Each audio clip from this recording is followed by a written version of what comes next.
fashilka meesha ka dhacay mas'uuliyadda waxaa qaadaya madaxweynaha Jamhuuriyadda Federaalka Soomaaliya iyadoo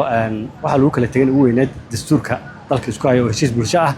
oo madaxweynaha uu ku adkaystay in aan loo joojinaynin. Bismillaahi Rahmaani Rahiim. waxaa hadda ku sugannahay garoonka caalamiga ah Muqdisho Aadan Cabdalle. waxaa hadda soo go'tay madaxweynaha dowlad goboleedka Jubbaland Axmed Maxamed Islaan oo hadda u dhoofay dowlad goboleedka Jubbaland caasimadda Kismaayo oo saldhigga goboleedka ah kadib markii shirkii uu ku soo dhamaaday muddada loo isbuuc socday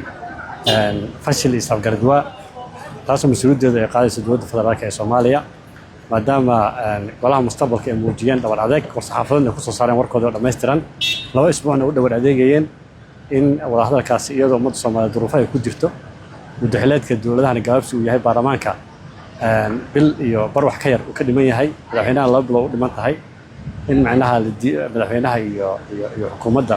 ay ku gacan saareen in wax natiijo shirkaas uu ka soo baxo iyadoo waxa lagu kala tagay ugu weyneed dastuurka dalka isku hayo heshiis bulsho ah oo madaxweynaha uu ku adkaystay in aan loo joojinaynin iyo electionka oo muddaxileedka maadaama gaabsi uu yahay in laga heshiiyana oo ka coddaartay saas ayaana keentay fashilka meesha ka dhacay mas'uuliyadda waxaa qaadaya madaxweynaha Jamhuuriyadda Federaalka Soomaaliya madaxweynaha annaga xildhibaanada labada aqal ee baarlamaanka ah Jubbaland waxaa hadda soo go'tay madaxweynaha dowlad goboleedka Jubbaland insha Allah aan rajaynayno si nabadgelyo inuu ku gaaro caasimadda shaqooyin badan baa u yaalay ama sati